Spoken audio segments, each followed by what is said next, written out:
The Digital Photography Cafe show is brought to you by Focus Pyramid, the autofocus lens calibration tool for your camera. Welcome to the Digital Photography Cafe show. Join hosts Trevor Current and Joseph Christina as they serve up the hottest photography news and commentary.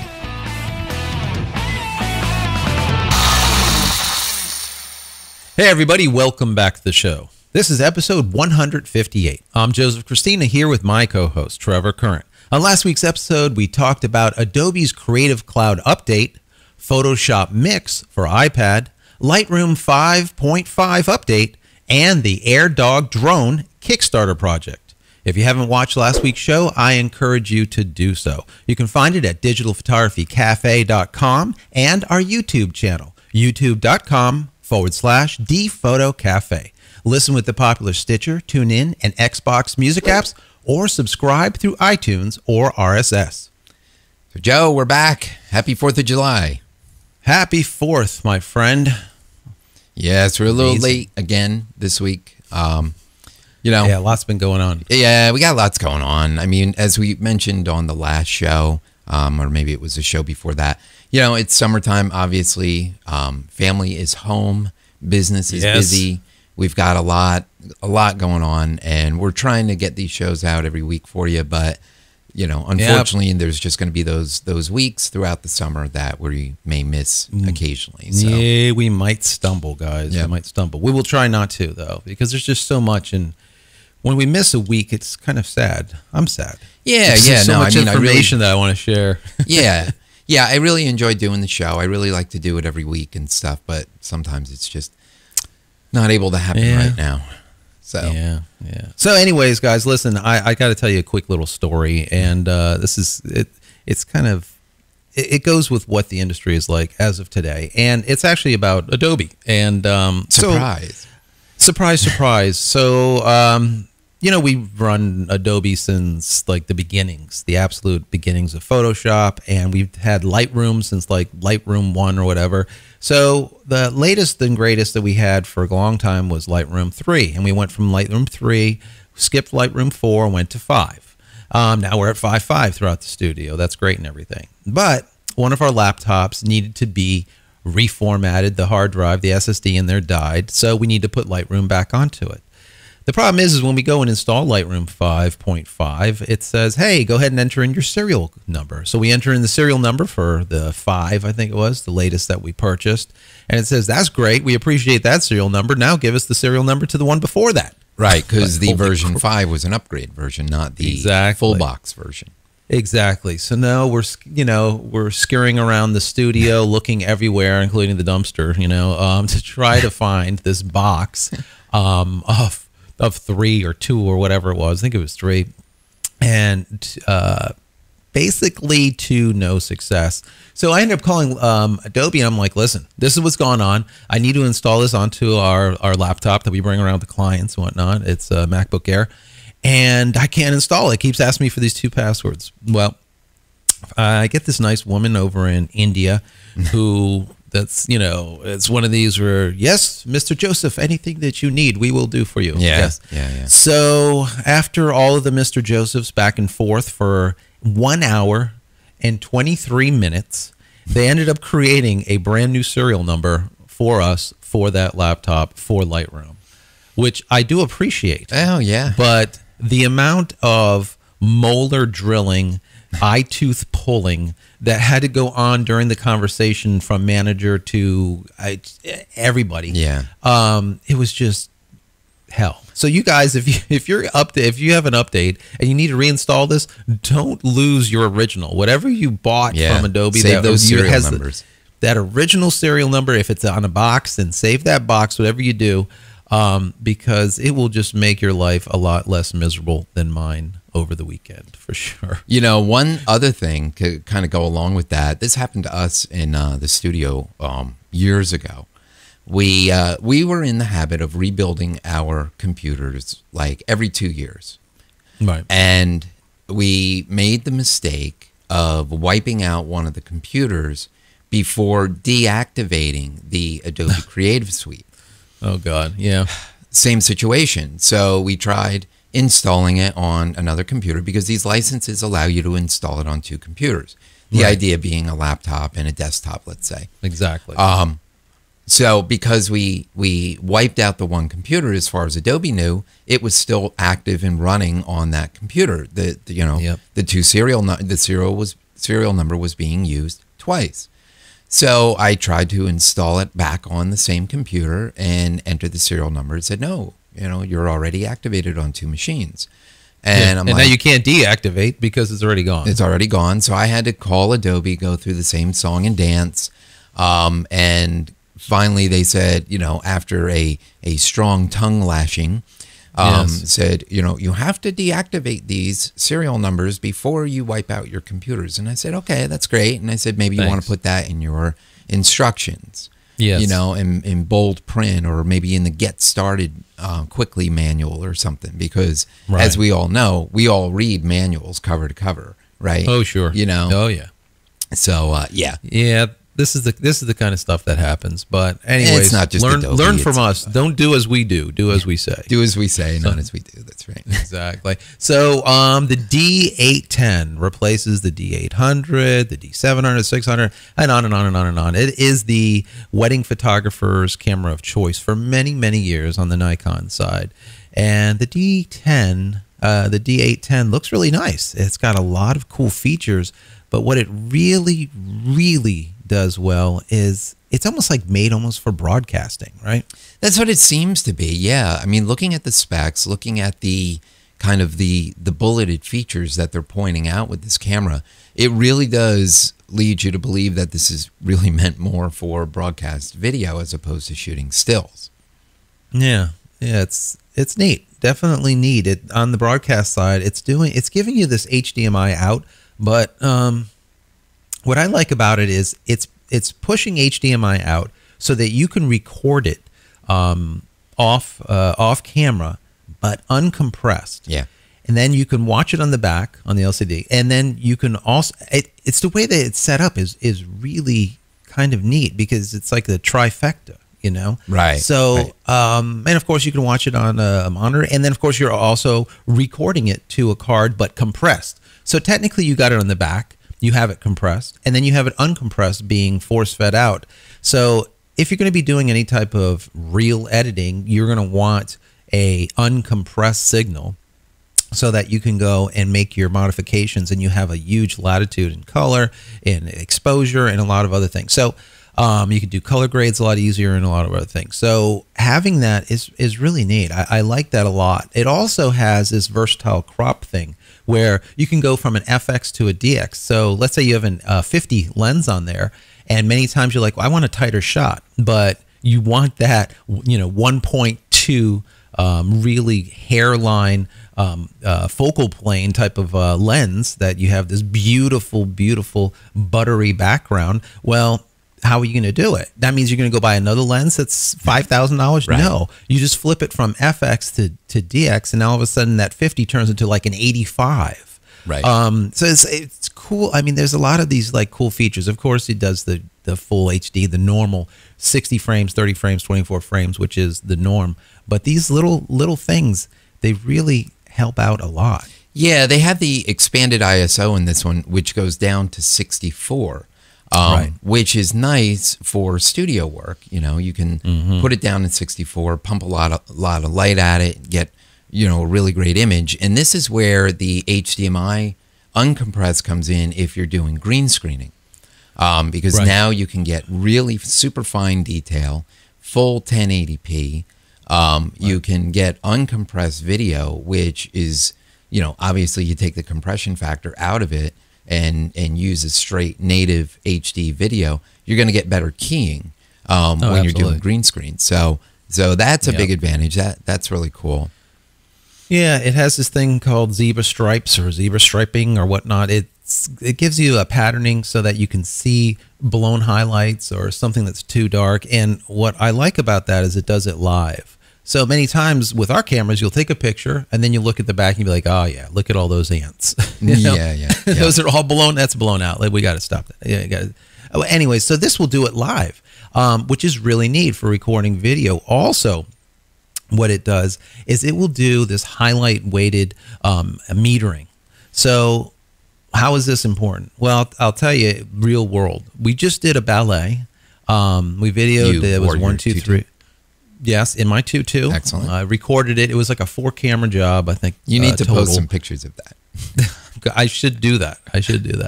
So that's going to be on the screen. So yes.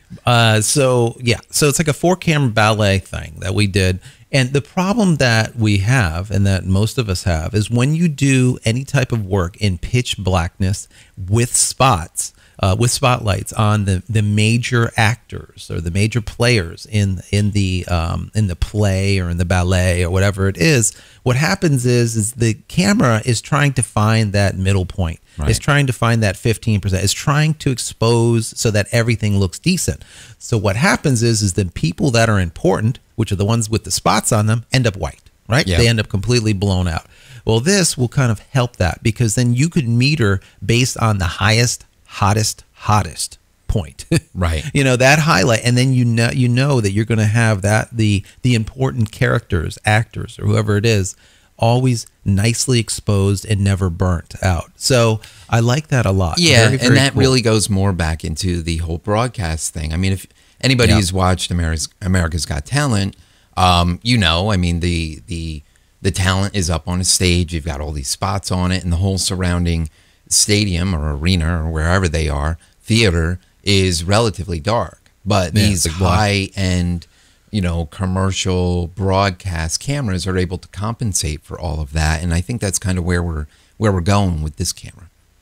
Yeah, absolutely. So it has full controls, as most of them will. It has the accessibility to the 80+ Nikkor lenses for cinema. Yeah. You're looking on spending about $3,300 for it, guys, if you want this new 810, which is in line. You know, it's if on the Canon side, it's like a 5D number. You know, it's not crazy. It's 36 megapixels, which is good. So all in all, I really like it. Have we seen it yet? No, but the specs just clearly show that it will be great for video, and we know all the past, the 800, 7, going backwards, there have always been a very, very good camera, and probably one of the I would say the best camera for wedding photographers out there. It does really, really good in low lights. I would rank that right with the 5D. So right. Real nice. I like it. Yeah, good stuff. Yeah. So the next story, this is, I would say it borders on gossip. We're not a gossip show, but you know, this is kind of significant just because there's a lot of rumblings within the photo industry about this. And knowing the players well. Yeah. We actually know the players involved in this. So there's a wedding photographer and instructor trainer by the name of Doug Gordon. A lot of you have probably heard of him. If you've been to any of the trade shows, you may have seen him speak. He was really big in the speaking circuit. He did things at WPPI, Photo Plus Expo. We actually interviewed him for the show at WPPI in Las Vegas a while back. That interview is probably still online. It is, yeah. Yep, it's still online. Fun guy. We had a great time joking with him. We laughed. Absolutely. He's a New Yorker, so, kind of right up my alley. I knew right away, his attitude and stuff like that. His thing, yeah. Yeah. So, all right, so here's the gossip. Here's kind of the dirt. Back in June of 2013, Doug was accused of plagiarizing articles and copy on his website. Right around the same time, Jasmine Starr was also accused of the same thing. As photographers, copyright is critical to our business. We pride ourselves in creating such great artwork, and we want to protect it. That's the point of the copyright. And, be damned if somebody steals one of our photos, we're going to go at them as much as we can afford to. Yes. But there seems to be a double standard when it comes to copy, which is copyrighted, or music, which is And copyrighted. music. You know, we've talked about that before. And I don't know, maybe we seem to think that it's okay to borrow that stuff because it's not a photograph. Yeah, so what ended up happening, guys, was I guess his bio pulled up very recently with material that was very much so, almost identical to someone that we also know in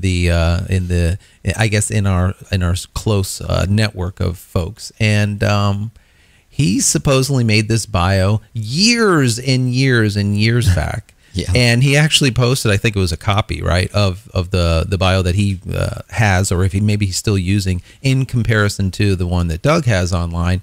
And it's almost identical. And, you know, this is a problem because, you know, again, it goes back to the copyright and photographers' attitude about copyright.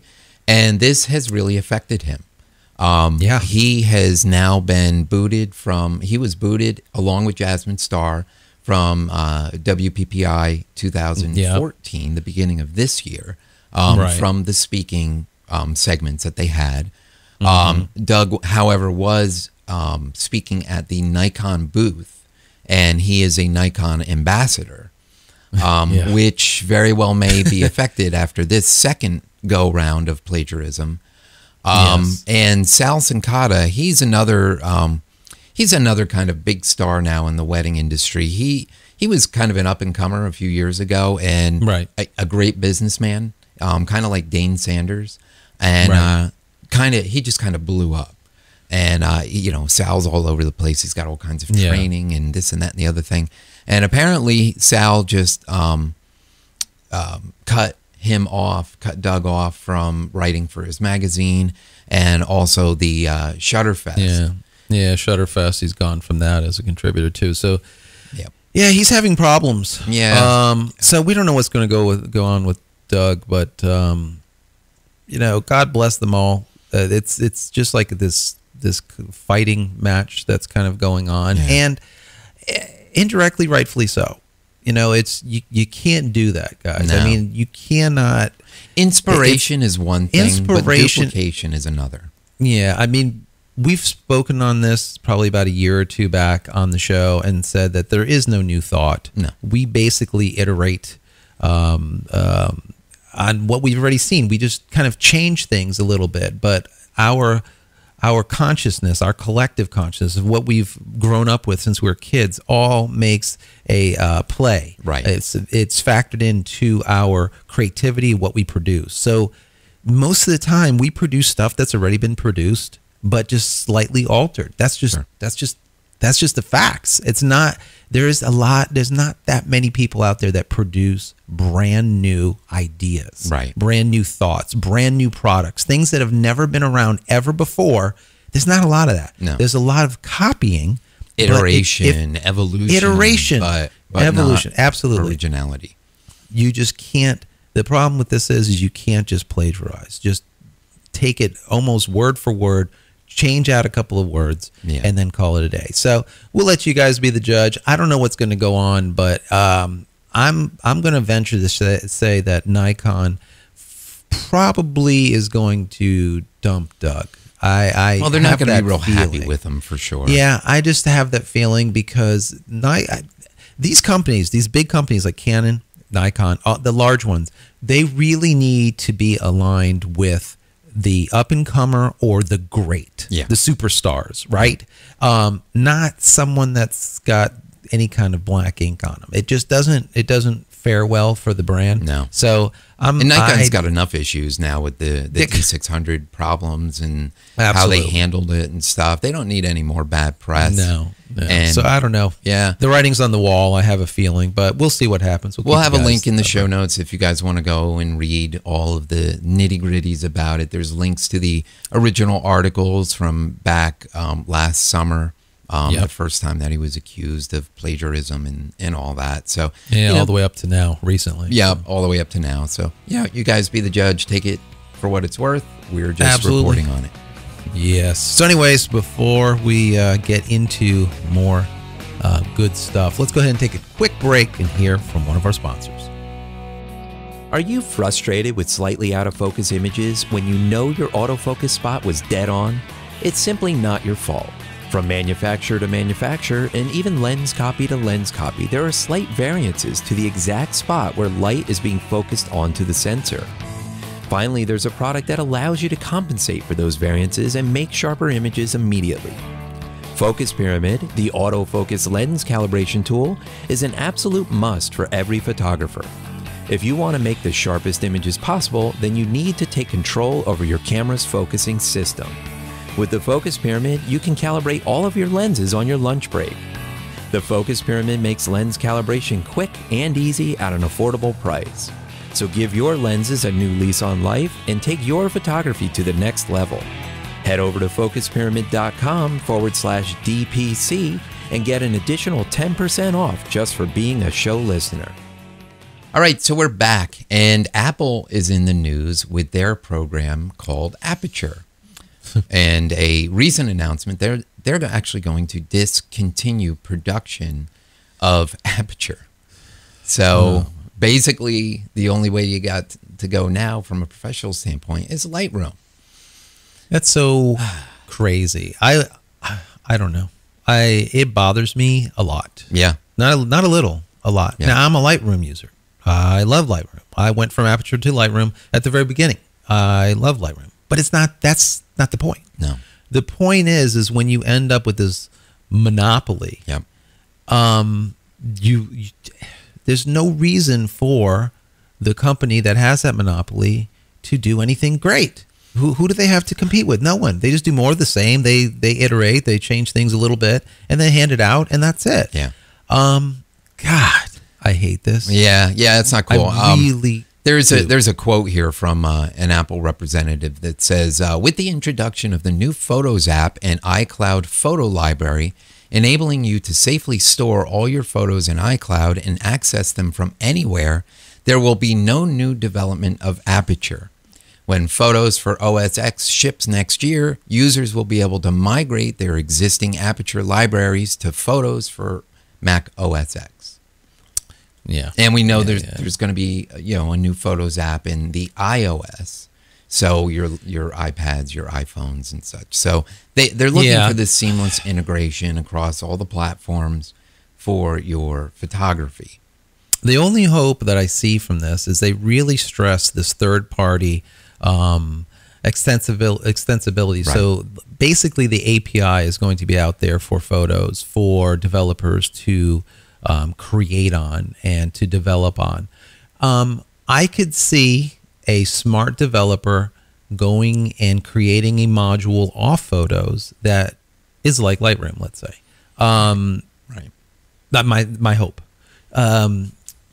This way, we still do have that secondary choice, or tertiary choice, or some choice, for the love of God. Yeah. I do see that they were saying that they're going to be releasing a script that will take you from Aperture to Lightroom, and this is Apple speaking. Yeah, they're actually going to be working with Adobe to make a migration from Aperture to Lightroom easy. Yeah, that's just even worse. Yeah. I mean, Apple and Adobe have never been on the It's same always side been of the a fence on love-hate everything. relationship. Oh my God. Yeah. It's always been like that since day one. But what that says to me is Apple is just saying, all right, we're just going to wash our hands of the professional photographer market because it maybe is not big enough for us to worry about supporting. And we're just going to make it easy for you to switch from Aperture to Lightroom. Yeah, it's like what they did with Final Cut. What did they do? They neutered it from the Final Cut Pro that everyone was using. Cinema was using. And they neutered it and they turned it into the Final Cut X version, which you couldn't even do multicam and just stupid stuff. They just neutered it. They turned it into a iMovie lookalike. But what did they do since then is they've kind of introduced back the pro features. And honestly, the latest and greatest Final Cut Pro is, Final Cut's good. It's not bad. You could definitely use that instead of going with the Adobe product, Premiere. So and Premiere, I mean, there's definitely, you use it and Yes. there's a learning curve with that. That's not as intuitive. Not even close. No. Not even close. So they do look like they're going to continue with Logic Pro, obviously, for the music community, and they're going to continue with Final Cut Pro for video. But they decide pictures are not as important, and we are going to only work with pictures for the general community. In other words, for the lay folk and people. So they are saying that Aperture, though, will be supported through Yosemite. Right. So when that comes out, you can be rest assured that they will do updates and what have you to make for compatibility with Yosemite. But after that, you're kind of so why should you care, guys? And should you migrate right now if you're using Aperture? I think the answer to that is absolutely not. There is people out there that are saying, "Oh, let's migrate immediately from Aperture." Yeah, and here's how to do and here's how to do it. We're not going to name names, but it's ridiculous to me. If you're going to be, if it's going to be supported all the way through Yosemite, that means you got at least a year, people.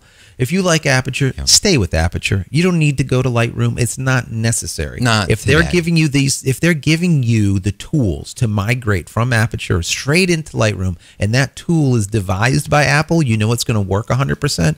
Just keep using it. I would not go and jump on the Adobe bandwagon immediately because you really don't have to. It's not necessary. No, it's not. And again, I mean, this goes back to the Adobe subscription issue again.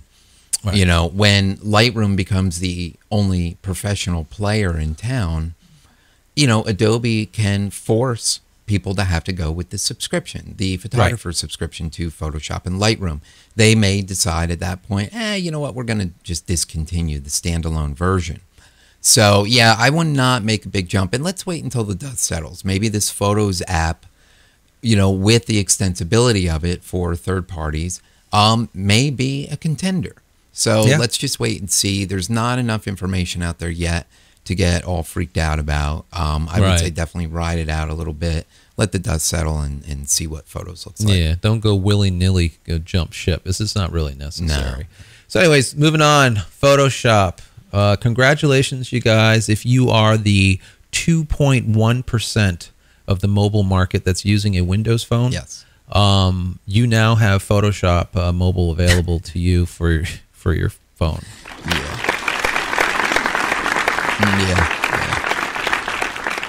It's kind of wow, but congratulations. Honestly, I'm really surprised Adobe took the time to port it over and do what they had to do with such a small market space, but I guess they felt they had to do it in support of the Windows version of their desktop software. So. So as of I think it was like May, iOS has 48%, Android has like 42% of the mobile market, and once again the Windows is at 2.1. So moving on, talking about Android. Love Android. Android L 5 now is going to be bringing raw support to right directly to the OS. This is major big, major cool. Absolutely love this. I don't use Android, but I am a fan. Once again, we need a secondary player out there. We can't just have Apple.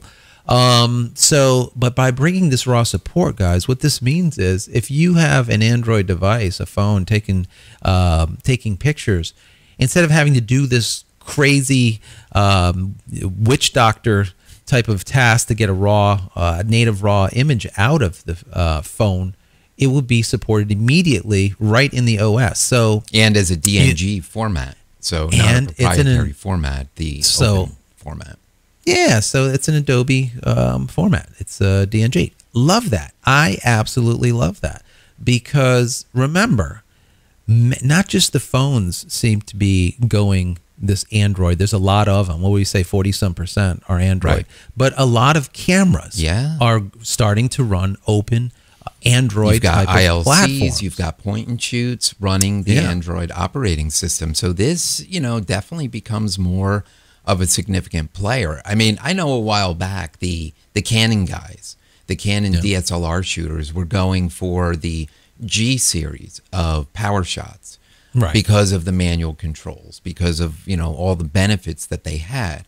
And, obviously we know the trend has been, getting rid of these small point and shoots and using our cell phones. The cameras are getting better. And don't forget, Don't forget the RAW also with the G Exactly. series. That was like the major player. Instead of just only having the ability to shoot JPEGs, you actually can get RAWs out of them and do something with them besides nothing, with the JPEGs. Yeah. So this is really interesting. I mean, there's definitely some more new features going to be coming out with it, but it's going to be baked into the OS as opposed to being manipulated through a third-party app, which is really, really cool. Yeah, that also means that the companies like AT&T and all the rest, that you get let's say an Android phone from them, and then they neuter your camera with their software. They're not going to be able to do that anymore, guys. So, and that's actually one of the things that they were talking about, that Google was talking about. We do not want these parties, let's say the phone companies, to be able to neuter our products, and then sell you based on either we'll give you the neutered version of this or the unneutered version of this, and we're going to charge you differently. Google said, no, we don't want that. It's going to be baked right into the OS. You're not going to have control over it, and that's the end of it. So yeah, I like that. Absolutely like that a lot. So moving forward, you're going to see, I think, especially with this Android L, the 5, I definitely see more cameras with this OpenOS built into it, and definitely more phones being used on the Android side. Maybe even the Android platform taking over iOS within the next year or two. Very possible, especially depending on what they do with the iPhone 6 and whether that hardware is just kind of more of the same or whether it's definitely a nice improvement. I think that's going to be the clincher as to where, who takes over the market share. Yeah, absolutely. I think now the ball is in Apple's little playing area to say, well, we're going to either do something great or we're just going to do more of the same. I really do. I agree with you. If they do more of the same, I see Samsung S5, S6, whatever they do down the road, will take over. Yeah, and the Android operating system just in general, there'll be people less motivated to go iOS because, whatever, there's no reason to. Yeah, no, absolutely. So we got a listener email that just came in over the weekend after the 4th of July fireworks from Elizabeth Suter. And this was so cool. Elizabeth, thank you so much for sharing this video, because honestly, I never would have found it myself. This was like, this made my day. This is a quadcopter flying through the fireworks. I mean, not just like way up shooting from a distance. They're inside the freaking fireworks. I mean, these things are being launched at the quadcopter like missiles. Yeah, so as you guys are watching this, when I first see it, I'm like, oh God, I'm waiting for the big concussion and everything goes black, squeezing butt cheeks. I'm like, oh my God, because it's literally flying through the fireworks and you can see them being launched from the ships below. In the ocean, and they're flying these things. They're up high. I don't get it. They are really high. They are, and this really feels high. like Star Trek or Star Wars. Flying in the middle of a battle and explosions around you and stuff. I mean, this is something you're just not going to see any other way from this viewpoint. I mean, there's no way. You could be in an airplane, but you're going to be above them shooting down. You're going to be in a helicopter next to him shooting sideways, but you are not going to get the vantage point of being inside a fireworks. It's just really cool. If you're listening to the audio, I definitely encourage you, head over to our website. We'll have a link there. You can check it out and see them for yourself. It's they got a great tune playing in the background, which runs into the whole copyright issue again. But with that said, we'll just kind of let that. Yeah, we'll hope for the best. Yeah, just put your computers on mute. Exactly. Don't listen. Yeah, turn it off. This is probably one of my favorite songs, though. Shh. So anyways, guys, we need to get out of here, right? Yeah, we do. So, Joe, if people want to connect with you outside of the show, what's the best way for them to reach you? You can find me on Twitter, and that's at Joseph Christina, and that's Christina without an H. Great. And you can connect with me on Twitter. It's at Trevor Curran. So, all right, everyone, we are out of here for yet another week. You can get all the show notes from this episode by visiting digitalphotographycafe.com/158. And don't forget to subscribe to our YouTube channel at youtube.com/DPhotoCafe. And we will see you next week. You've been watching the Digital Photography Cafe Show with Trevor Current and Joseph Christina. Subscribe to our YouTube channel with any compatible device by visiting youtube.com/dphotocafe. Be sure to subscribe to our audio feed through iTunes, Stitcher, TuneIn, and Xbox Music apps or through RSS. Visit digitalphotographycafe.com for show notes and to connect with your hosts.